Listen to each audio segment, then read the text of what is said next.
And as your president, I will always have your back.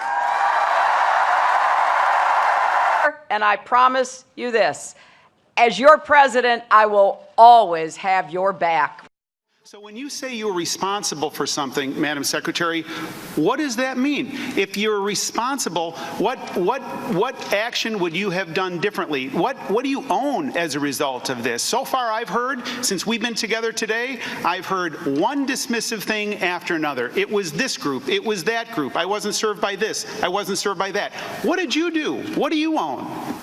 Well, I was just telling you some of the many related issues I was working on to try to help the Libyan people make. What's your responsibility to Benghazi? That's my question. Well, my responsibility was to be briefed and to discuss with the security experts and the policy experts whether we would have a post in Benghazi, whether we would continue it, whether we would make it permanent.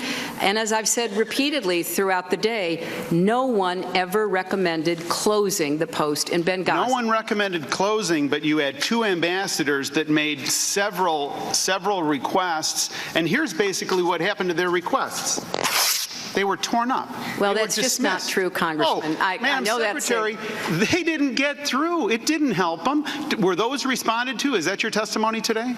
Many were responded to. There were affirmative responses to a number of requests for additional security. And you laid this on Chris Stevens, didn't you? Because you said earlier he knows where to pull the levers. So aren't you implying that it's his responsibility to figure out how he's supposed to be secure because Chris Stevens knows how to pull the levers? Is that your testimony? Ambassadors are the ones who pass on security recommendations and requests. That's true throughout the world. And when he does, and they too rely on their security professionals. What's his remedy if they're not responded to? What's his remedy if it's no?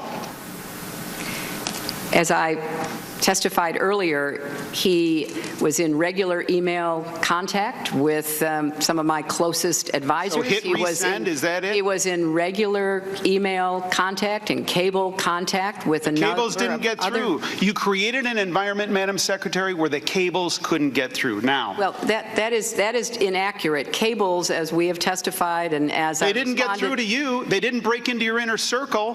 That was your testimony earlier. You can't have it both ways. You can't say all this information came into me and I was able to process it, and yet it all stops at the security professionals. Well, that's not what Congressman, that's not what I was saying. I think we've tried to clarify that, you know, millions of cables come in. They're processed and sent to the appropriate offices and personnel with respect to specific. They didn't get through. They didn't make any difference. They couldn't break into the inner circle of decision making. So yes, I mean, Libya was a different kind of calculation, and we didn't lose a single person.